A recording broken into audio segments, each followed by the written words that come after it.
Well, joining me now is Graham Shantz. He is the president of the Canada-China Business Council. Mr. Shantz, thank you very much for coming in. I understand you are somewhat jet-lagged because you just came in from Beijing just overnight? I returned last night. Okay. Yeah. Tell us about this announcement of a fairly substantial amount of new contracts, $1.67 billion of contracts announced out of Shanghai and Beijing over the last few days. There was a very important and first ever import exhibition in China that was held last week in Shanghai. It was announced about a year ago by President Xi, and it became a very big deal, including for Canada, including for all parts of Canada. So the total sum value of the contracts that were signed by Chinese buyers for the Canadian companies that were displaying there, service providers, goods exporters, was $1.67 billion. So it is a big deal. Is that the biggest deal we've ever announced? Because it seems to me when the Prime Minister was there last year, the total two-way deal was not even that big. Well, and there's a real difference here because in the case, this is an import exhibition. You have buyers from all over China, from every province in China, from every city in China. And they're going there with the express purpose of signing purchase orders. Yeah. So it really is, it's different than a bilateral visit. So it's a big number and it's a big deal, and those will be real deals for Canadian companies. I know we don't know all the details yet. We were saying before we started this interview, we haven't broken down all the details yet, but what kind of sectors are we talking about? Really across the board. So everything, you can go everything from planes, but even service providers. We have one member out of Winnipeg which does hospital joint ventures.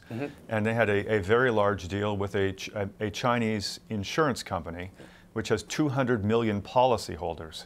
And they want to do a wellness program, and it's a substantial deal, which is going to be a challenge to have to fill the order, but it's good news if you're that company in Winnipeg. I think Jim Carr was mentioning it. He was very excited because that's Winnipeg minister. He was saying $300 million contract or something. It's a big contract, and it means a lot of work for that company. So as a Canada-China Business Council, this is exactly what you're all about. Your members are Canadian businesses and Chinese businesses. Let's talk about the big debate, and that is the Canadian government, from what you can glean and from your perspective, is the Canadian government heading towards a free trade agreement?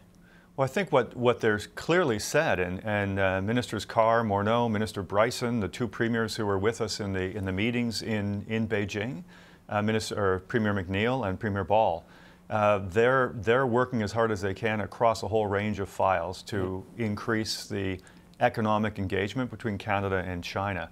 Now I say that's not evading, that's saying tourism. Take that as an example. Yeah. It's the largest outbound tourist market is China, and it's the fastest growing inbound tourism market for Canada. That means a lot for Canadian suppliers of tourism services, small companies from coast to coast, including right across to the East Coast, in fact. And so that is the kind of nuts and bolts work that needs to be done, that the governments are doing, governments of all levels, federal, provincial, and municipal. The reason I ask was, and there's two things. We'll do one and then the other. The first one was last trip, a year ago.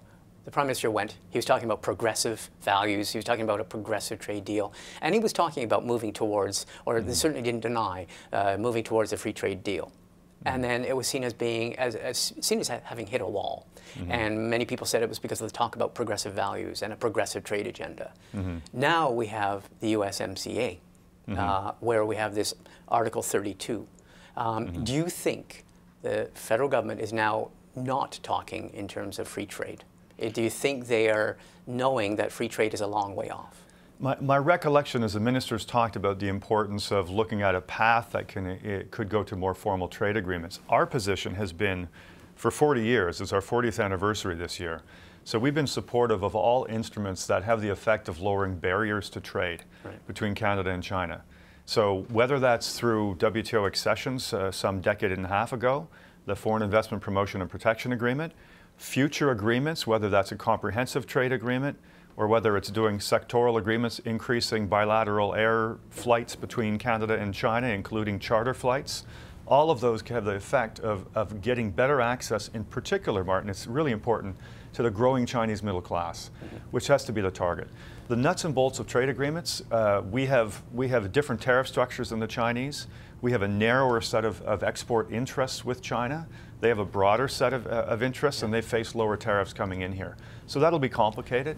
Some people say they're more interested in a full, comprehensive free trade agreement than we are. especially now that we have the Americans breathing down our shoulders, over our shoulders, and the USMCA, which has a clause which says that Canada, which is an effective veto of Canada signing a comprehensive free trade agreement with a non-market economy. Well, 2 points on that. One is with respect to comprehensive, so a personal view is that China has a free trade agreement with Australia. Yeah. There are advantages to Australian exporters and disadvantages to us. So there are some some preferential tariffs for Australian exporters that, in my view, damage Canadian export interests.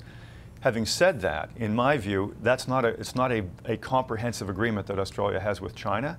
I would advocate for a wider agreement between Canada and China to cover off our interests. That may be tougher for the Chinese side to accept. I don't know. The two governments will have to discuss that.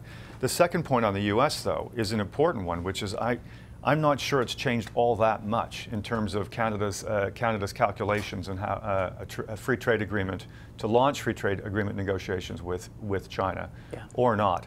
That always would have had to have been a factor in terms of the calculations for the Canadian government, in my view. Okay, I'll put 2 points to you. The first one, a lot of people, a lot of observers, a lot of people close to the matter said Canada could sign Article 32 in the USMCA, the new NAFTA.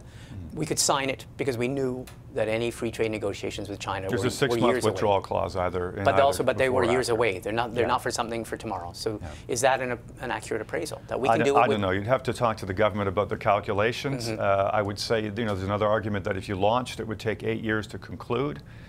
So there's always a dance. There was a near launch of discussions under a previous government of Canada with China. And it's always a complex negotiation. Again, the important thing is there's a huge and growing trade already, absent FTA negotiations or even a concluded FTA. So if you look at the exports of Canada to China, they're $2.9 billion, I think, year to date. That's 10 times our exports to India, to pick one example. That's about 3 times our exports to Japan. It's an important market today, and we need to be doing everything we can if we want to diversify our trade away from an overdependence on one major buyer, the U.S. And China is, frankly, the fastest growing and most important of the alternative markets for us. When people say, like the Public Policy Forum, I talked to someone who did a survey of specialists and people involved in trade in Canada, and they say, we shouldn't even be worrying about talk about a comprehensive free trade deal. We should just be going sector by sector with the Chinese. Is that an accurate or accurate? Well, take one area, take tourism, for example. So there was a launch a couple days ago by Minister Joly of a process of consultation on how we can do better in tourism. Well, I think it was 2% of GDP is tourism in Canada. In Spain, where I served, it's 9% of GDP. To give you a sense of the scale of a country which is a real top performer in tourism, that is Spain, and a country that's slid in our performance, which is Canada, over the years. So I think there's a lot that we can do. And again, China, that doesn't need an FTA. China can be a solution to growing that. They've set some targets, the two governments have, in terms of growing two-way tourism. From our perspective, inbound tourism being very important. Okay, so there's a lot of work that can be done. A last point. Your organization, and this was in the news yesterday, your organization was involved in organizing a get-together, a speech by Minister Morneau, and Minister Carr was there, in Beijing yesterday, or with time zones, it might have been the day before yesterday. And the accusation and the reports are that that speech, reporters, the media, it was not open to the public, and the media were not allowed to attend, or the media were not allowed to attend that event. The accusation is that you were actually taking part in something that was not, you were inhibiting freedom of speech, one of our concerns about China. As the organization that put that on, that organized that. It was the whole day. We started in that morning at 8:30 in the morning, so it was the entire day of a business forum, and then we had the banquet at night. The whole day was open for media. We sent a media advisory out for the first part of the day, which went till about 6 p.m. The dinner was open to the media. The media just didn't know that, so that's our fault, and that's something which we'll make sure doesn't happen again. The last thing we want is for media not to cover not only Minister Carr's remarks, Minister Morneau's remarks, but also the State Councillor Wang Qishan, who spoke that evening.